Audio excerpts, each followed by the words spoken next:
आधुनिक गोमंतकीय कवींच्या मांदियाळीतली दोन लखलखीत नक्षत्र म्हणजे कविवर्य बा भ बोरकर आणि कविवर्य शंकर रामाणी. एकूण मराठी कवितेच्या इतिहासामध्ये या दोघांचंही खूप मोठं योगदान आहे. बोरकर हे लोकांती कवी होते, तर रामाणींचा उल्लेख बोरकरांनीच एकांती कवी असा केलेला आहे. एकट्याने गावे एकट्याचे गाणे या वृत्तीनं रामाणींनी कविता लिहिली. आयुष्याची 6 दशकं फक्त आणि फक्त कविता करणारा आणि ती प्रत्यक्ष जगणारा असा हा व्रतस्थ कवी. त्यामुळेच त्यांना कविताव्रती असं संबोधलं जातं. रामाणी सर्वार्थानं कविताव्रती होते. कवितेच्या या अविरत साधनेतून अवतरणारी त्यांची कविता सतत गुणवत्तेच्या चढत्या पायरीनं आविष्कृत होत राहिली, हाही तिचा एक विशेष आहे. त्यांच्या या आशयगर्भ, सकस आणि सखोल गूढरम्य कवितेचं, तिच्या तेजस्वी शब्दकळेचं इंद्रजाल जाणकार मराठी काव्यरसिकावर नेहमीच राहिलं आहे. कोरड्याचं जिव्हाळ्याची, इथे देणाऱ्याची भाषा, इथे उमाळ्या वाचून ओल्या डोळ्यांना दिलासा, असाच दुनियेचा अनुभव आल्यामुळं असेल, प्रत्यक्ष आयुष्यामध्ये सर्वांपासून एक अंतर राखून स्वतःच्याच व्यथांमध्ये रामाणी रममाण राहिले. रामाणींच्या कवितेवर आणि व्यक्तिमत्वावर सुद्धा अनेक दैवदत्त व्यथांची घनदाट सावली सतत पडलेली राहिली. देहदाहाच्या नशेत उभा उलगडे जन्म, असं त्यांनीच एका कवितेत म्हटलं आहे. आयुष्याचा भाग बनलेला एकटेपणा, वडिलाविषयीचा त्यांच्या मनातला सकारण अकारण दुमसणारा राग, वडिलांच्या आग्रहामुळं नावडत्या नोकरीचा त्यांना करावा लागलेला स्वीकार, वडिलांनीच निवडलेल्या मुलीशी करावा लागलेला पहिला विवाह, त्या प्रथम पत्नीचं दुर्धर आजारपण, घरासाठी करावी लागलेली वणवण, साहित्य क्षेत्रात झालेली उपेक्षा, या सगळ्या व्यथांचा आणि त्यातून ठसठसणाऱ्या वेदनेचा गराडा रामाणींना सतत पडलेला राहिला. आव्हे मारियासारख्या आत्मकथनपर कवितेमध्ये त्यांनी हे सगळं स्पष्टपणे मांडलंही आहे. त्यांच्या अशा कवितांमधून आणि ठायी ठायी येणाऱ्या आयुष्य लासणारे मी पोसले निखारे किंवा जिणे जळते थोटुक अशा ओळीमधून सुद्धा त्यांची ही व्यथा पुन्हा पुन्हा डोकं वर काढत राहते. गर्भागारमधल्या मिरवणूक या कवितेत रामाणी लिहितात, नियतीने रात्रंदिवस खपून अनंत अतृप्त इच्छा आकांक्षांचा काटेरी किरीट ठेवलेला डोक्यावर, नि आजन्म अवसदाट सोसलेपणाचा क्रूस खांद्यावर सदैव. आपल्या आयुष्याची ही अटळ अभद्र मिरवणूक चालल्याचं ते असह्यपणे बघत राहिले. वाटावाटांच्या व्रणांची ही जन्मजागती जखम आयुष्यभर सोबत वागवताना किती खोल खुपलेले तीक्ष्ण प्रारब्धाचे पाते, उभे आंधळे आयुष्य काठी टेकीत चालते, असा हा जीवनानुभव त्यांनी आपल्या कवितेतून मांडला. एकाकीपणाचा सल रामाणींच्या कवितेतून अत्यंत तीव्रपणे व्यक्त होतो. या वेड्या दुनियेत मी अचलसा काठावरी एकटा, ही भावना त्यांच्या समग्र कवितेमध्ये वारंवार दिसते. या एकटेपणातूनच त्यांच्या ओठावर कवितेच्या रुचा अवतरल्या. कोडमी कोठला एकट्या वाटेचा, ओठावर रुचा शब्दब्रह्म, असं म्हणत रामाणींची कविता स्वतःची मळवाट आखत पुढे पुढे जात राहिली. एकटेपणा हे आपल्या कवितेसाठी त्यांना वरदान वाटतं. एकटेपणाचे हे अगम्य अजोड वरदान असाच उल्लेख त्यांनी गर्भागारमधल्या एका कवितेत केलेला आहे. वयाच्या 14व्या वर्षापासून शाळेत 2रीला असल्यापासून रामाणींना कवितेचा छंद जडला. गर्भागार या शेवटच्या मराठी काव्यसंग्रहातील आव्हे मारिया या कवितेमध्ये रामाणी लिहितात, उमर 14, मला माझी पोरसौदा कविता अकल्पित भेटली, माझीच झाली. तेव्हापासून एखाद्या व्रतासारखी रामाणींनी कवितेची अविरत साधना केली. त्यातून तिच्या झालेल्या वाङ्मयीन प्रगतीला त्यांचे कातरवेळ ते गर्भागार हे मराठी काव्यसंग्रह साक्षी आहेत. जानेवारी 1959 रामाणींचा कातरवेळ हा पहिला मराठी कवितासंग्रह प्रकाशित झाला. त्यात रामाणींच्या 1943 ते 1958 या काळातल्या कविता आहेत. कातरवेळला पु. शि. रेगे यांची प्रस्तावना आहे. त्यात रामाणींच्या तत्कालीन कवितेतील एकसुरीपणावर, सांकेतिकतेवर त्यांनी बोट ठेवलं आहे.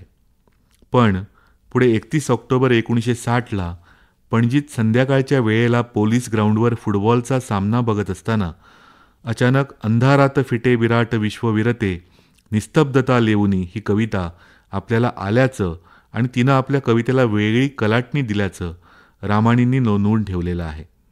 माझी अस्सल कविता मला सापडली असं त्या दिव्य अनुभवाविषयी ते म्हणतात. इथून त्यांच्या कवितेत महत्त्वाचं स्थित्यंतर झालेलं दिसून येतं. 60 नंतरच्या त्यांच्या कविता त्या आधीच्या कातरवेळमधल्या कवितांपेक्षा कितीतरी वेगळ्या स्वरूपाच्या आहेत. कातरवेळमधील कविता पारंपरिक वळणाच्या दिसतात. मग त्यांच्या कवितेचं स्थित्यंतर सुरू होतं. सत्यकथेचे गुणग्राहक संपादक श्रीपू भागवत आणि राम पटवर्धन यांचा त्यात मोठा महत्त्वाचा वाटा राहिलेला दिसतो. विविध महत्त्वाच्या नियतकालिकामधून रामाणींची कविता प्रकाशात येत होती, पण त्यानं हुरळून न जाता ते विलक्षण निष्ठेनं कवितेची साधना करीत राहिले. पूर्वी ते कविता लिहायचे, पण आता त्यांना ती येऊ घातली होती. स्वतःचा वेगळा आशय, वेगळा घाट, वेगळी वैशिष्ट्ये घेऊन ती आपोआप अवतरू लागली होती. यानंतर त्यांचा आभाळवाटा हा दुसरा संग्रह 1967 साली मौज प्रकाशनानं प्रकाशित केला. या संग्रहानं शंकर रामाणी या नावाभोवती एक वलय निर्माण केलं, जे त्यानंतर कधीच पुसलं गेलं नाही. एक वेगळी वैशिष्ट्यपूर्ण कविता मराठी साहित्य शारदेच्या दरबारात या संग्रहामधून दाखल झाली. रामाणींच्या अनेक कविता त्यांना त्यांच्या कार्यालयातील कामं हातावेगळी करताना ध्यानीमनी नसताना सुचल्या आणि त्या ओळी निसटू नयेत यासाठी त्या क्षणी त्यांनी त्या लिहून काढल्या. रंध्रात पेरिली मी ही अभिषेकी बुवांनी अजरामर केलेली गझल किंवा मुलतानी रंग स्वरांचे ये ओथंबुन आभाळ ही जपून ठेव हृदयीना शब्दांची सायंकाळ यासारख्या मनस्वी ओळी त्यांना कार्यालयातल्या पत्रांचे मसुदे लिहिताना सुचलेल्या आहेत. मनातल्या भावना उचंबळून आल्याशिवाय लिहू नये अशी रामाणींची कवितेविषयीची स्पष्ट धारणा होती. ओढून ताणून कवितेचं चंद्रबळ आणू नये यावर ते शेवटपर्यंत ठाम होते. घरात पत्नीचा दुर्धर आजार, तिच्या प्रकृतीतील चढउतार यांनी रामाणी जेरीला आले होते, पण कर्तव्य भावनेनं सारं पार पाडत होते. अशीच एकदा पत्नीची प्रकृती विलक्षण खालावली. तो दिवस होता 15 जुलै 1970. पत्नीचा आजार बळावल्यानं तिला इस्पितळात हलवण्यासाठीची धावपळ सुरू असताना तिच्या त्या अवस्थेकडे एकटक पाहता पाहता रामाणींना कविता आली. दिवे लागले रे दिवे लागले, तमाच्या तळाशी दिवे लागले. ही कविता त्यानंतरच्या पालाण या संग्रहामध्ये आहे. तिच्या अर्थाला अनुकूल अशी चाल पंडित जितेंद्र अभिषेकींनी लावली आणि ती कविता अजरामर झाली. रामाणींची कवितेची साधना सुरूच होती. त्या वेलीला आता गौरवाची फुलं फुलू लागली होती. 1975 साली आभाळवाटाला गोवा कला अकादमीचा पुरस्कार लाभला. पुढे 1977 साली आभाळवाटाला गोमंतक मराठी साहित्य संमेलनाचं सुवर्णपदकही प्राप्त झालं. रामाणींची काव्यसाधना मात्र या यशाचा बडेजाव न मिरवता सुरूच होती. रामाणींच्या सातत्यपूर्ण काव्यलेखनामुळं त्यांच्या वैशिष्ट्यपूर्ण कवितेवर, तिच्या आशयावर, तेजस्वी शब्दकळेवर भरभरून प्रेम करणारे चाहते त्यांना लाभत गेले. आभाळवाटामध्ये रामाणींच्या कवितेनं वेगळं वळण घेतलं होतं. पालाणद्वारे त्यांनी नव्या क्षितिजाला पालाण घातलं. 1967 ते 1978 या काळातली कविता त्यामध्ये आहे. त्यांची कविता आता अधिक प्रगल्भ झालेली होती. अधिक सखोल, गूढ, गहन आशय व्यक्त करू लागली होती. कातरवेळपासून पालाणपर्यंत रामाणींच्या कवितेचे स्थित्यंतर चकित करणारं आहे. वठलेल्या वाटेवर मी फुलतो माझ्यातून म्हणत ही पालवी या वठलेल्या व्यथांनी गराडा घातलेल्या आयुष्याला फुटलेली दिसते. व्यथालयात लागलेले अलक्ष दिवे आपल्याला थक्क करून जातात. गतजीवनातल्या सगळ्या व्यथांना आता कवितेमधून अस्सल सूर सापडलेला आहे. अंतरंगाच्या आर्त ओसाडीत सापडलेला अनवाणी आयुष्याचा एक हिरवागार सूर रामाणींची कविता अधिक लखलखीत करून गेलेला दिसतो.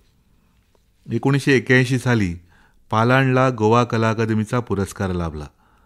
मे 1987 जोगलांचे झाड हा त्यांचा पहिला कोकणी काव्यसंग्रह प्रकाशित झाला. एकीकडे कोकणी काव्यलेखन करीत असताना रामाणींनी मराठी काव्यलेखनही थांबवलेलं नव्हतं. विविध नियतकालिकांमधून, दिवाळी अंकांतून त्यांचं काव्यलेखन सतत सुरू होतं. त्यांची मराठी कविता आणि कोकणी कविता ह्या एकाच जातकुळीच्या नाहीत. दोन्ही स्वतंत्र रूपं घेऊन प्रकटतात. हे त्यांचं खास वैशिष्ट्य आहे. अनेकांना त्याचं अप्रूप वाटत आलेलं आहे. नोव्हेंबर 1992मध्ये दर्पणीचे दीप हा रामाणींचा चौथा मराठी काव्यसंग्रह प्रकाशित झाला. दर्पणीचे दीपमधील कवितेतही चढणीचा घाट, पोळलेली पावले, अनवाणी अनिकेत आयुष्य केंद्रवर्ती राहिलेलं दिसतं. मर्म या कवितेत रामाणी लिहितात, किती सोसलेपणाचे रुद्र उत्स्फूर्त उन्हाळे, कधी वेताळ वादळे विश्वव्यापी, परी अवचित येते कुणी काळजाचे भेटी, दीप लागतात काठी काळोखाच्या. आयुष्याची साठी पार झालेली आहे. आयुष्य आता सांध्य पर्वाकडे झुकलं आहे. पण व्यथांची मिठी काही सुटलेली नाही. उरातला भोगवणवा काही सरलेला नाही. प्रारब्ध राजबंदी, चौकीवरी पहारे अशी स्थिती आताही कायम आहे. पण रामाणींच्या कवितेला आता आध्यात्मिकतेचा स्पर्श झालेला दिसतो. आंतरवीणा अधिक तीव्रतेनं वाजू लागलेली दिसते. लक्ष वाटानी वेढलेला पुढचा अज्ञात प्रदेश त्यांना आता साथ घालतो. कोण्या नगरीला भिडे माझ्या प्रारब्धाची वाट म्हणत रामाणींची कविता एक वेगळंच वळण घेते. ते आपल्या आजवरच्या कवितेला वेढून राहिलेल्या काळोखाशीच खेळ आरंभतात. दाट एकल्याचे दुःख कृष्ण काळोखाचा कान्हा, मला दुरातला दीप खुणावतो पुन्हा पुन्हा. हा काळोख त्यांच्या आजवरच्या कवितेला वेढून बसलेला आहे. काळोखाचा काटा रोमरोमी रुतून बसलेला आहे. आयुष्यभर हा काळोख ढवळल्यावर मग अचानक कधीतरी तळातलं गाव झळकू लागतं आणि अंतर्बाह्य प्रकाश पर्वणी असल्याची एक दिव्य अनुभूती येऊ लागते. ढवळले डोळा काळोखाचे जळ, अंतरंगी शुभ्र उजेडाची कळ. या नसानसात खोलवर मुरलेल्या गूढ वासंतिक प्रकाशाचा, आपल्या आतल्या उजेडाचा रामाणी मग शोध घेऊ लागतात. या आतल्या उजेडी उघडी विराट दारे हे सत्य त्यांना उमगलेलं आहे. दाट धुक्यात दडलेल्या पैलाच्या दिशेनं ते आपली नाव हकारतात. अदृष्टाचा स्पर्श ओलांडूनी ये, उजवाडाची संथ आरक्त साध. अंतरात अदृष्टाची सर झडू लागते आणि अखेर अनुभूती येते, उजेडले उरी दारी प्रकाशाच्या सरी. हा उजवाड आता कवितेमध्ये ठाई ठाई प्रकटत राहतो. अवघ्या देही सांज पावरीचे सूर, डोळिया पाझर प्रकाशाचे. पण हा शुभ्र प्रकाश डोळे दिपवणारा असतो. ऐशा प्रकाशाचा पेलवेना संग, आयुष्य भणंग दूर भटकले एकटे गे माये. रामाणी एकीकडे आपली सकस मराठी कविता लिहित होते, तर दुसरीकडे कोकणीतूनही आपल्या अभिव्यक्तीला वाव देत होते. 1993 साली निळे निळे ब्रह्म हा रामाणींचा दुसरा कोकणी काव्यसंग्रह प्रकाशित झाला. त्याला त्यानंतर 4 वर्षांनी साहित्य अकादमीचा पुरस्कार लाभला. 1995 साली ब्रह्मकमळ हा तिसरा आणि 1998मध्ये निरंजन हा चौथा कोकणी काव्यसंग्रह प्रकाशित झाला. कोकणी साहित्याला आशयघन कवितेचं देणं रामाणींनी दिलं. भाषा हे केवळ रामाणींच्या आविष्काराचं एक माध्यम होतं. मनात खदखदणारं कवितेचं रसायन त्या त्या क्षणी वाटेल त्या भाषेतून ओतलं जात होतं. त्याचा तसा घाट बनत होता. 28 एप्रिल 2000 या दिवशी गर्भागार हा रामाणींचा 5वा मराठी काव्यसंग्रह प्रकाशित झाला. गर्भागारमधली कविता ही त्यांच्या आजवरच्या सगळ्या कवितेपेक्षा वेगळी आहे. हृदयाची आंतरवीणा आता वाजू लागली आहे. मनराऊळ उघडे झाले आहे. आतला शांत स्निग्ध उजवाड काळोख दूर सारून मन व्यापू लागला आहे. एक निळा पक्षी साथ घालू लागला आहे. निळा प्रकाश दिसू लागला आहे. जाणीवेच्या पैल पार निळा आरक्त बोभाटा कानांना जाणवू लागला आहे. नवं गाव आता निकटलं आहे ही जाणीव झाली आहे. पानगळणीच्या चैत्रमोहराची चाहूल आता लागलेली आहे. गहनात गोठलेल्या अदृष्टाचा वास येऊ लागला आहे. क्षितिजाचे आरक्त काठ दिसू लागले आहेत. अज्ञेयाची सुलाखी पहाट उगवते आहे. हे गाव पलीकडे कुठले दुरात झिळमिळू आले, हे पुन्हा पुन्हा परिमळती अंधार फुलांचे झेले अनुभवाला येतं आहे. तिन्ही सांजा त्याच आहेत, पण मन राऊळात झांजा बनला आहे. आत उजेडलं आहे. खोल जळातला झांजरसा तळ दिसू लागला आहे. मनामध्ये धून वाजते आहे. अंधारालाही उजेडाचं रूप आलं आहे. हा सोनं सोहळा आता डोहाळ डोळ्यांनी भोगायचा आहे. अंतरी ऐन मध्यांनी निर्गुणी केशरी दिवे कवितेमध्ये प्रकटू लागले आहेत. मनबसंती बहराचं मर्मगूढ आता उकलू लागलं आहे. रामाणींची कविता एक नवा अमृतानुभव स्रवू लागली आहे. मानस सरोवरीच्या पाणिया चंद्रस्पर्शाची कस्तुरी कळा, रिघे अलवारा आतुल्या तळा कोण कोठे. हे नवल विश्वाचे कवडसे धवल अदृष्टाचे ठसे आता दृष्टीपथात आले आहेत. रामाणींची कविता आता एका अत्युच्च स्तराला जाऊन पोहोचली होती. कवितेची ही साधना अविरत सुरू असतानाच 28 नोव्हेंबर 2003 रोजी गोवा वैद्यकीय महाविद्यालयात उपचार घेत असताना शंकर रामाणी यांचा मृत्यू झाला. पणजीच्या शांतिनेज स्मशानभूमीत त्यांना चिरविश्रांती देण्यात आली. मराठी आणि कोकणी कवितेतलं एक ऊर्जस्वल पर्व संपलं. आज आपल्यात रामाणी नाहीत, पण त्यांची अस्सल जीवनानुभव मांडणारी ओजस्वी कविता आहे. तिची शब्दकळा, तिचं प्रतिमाविश्व, तिचा गूढ गहन आशय, तिच्यातला अस्सल जीवनानुभव ह्या आपल्या सगळ्या वैशिष्ट्यांसह रामाणींची कविता लखलखते आहे. गोमंतकाच्या या महान प्रतिभावंत कवीच्या प्रतिभेची झेप दर्शवते आहे.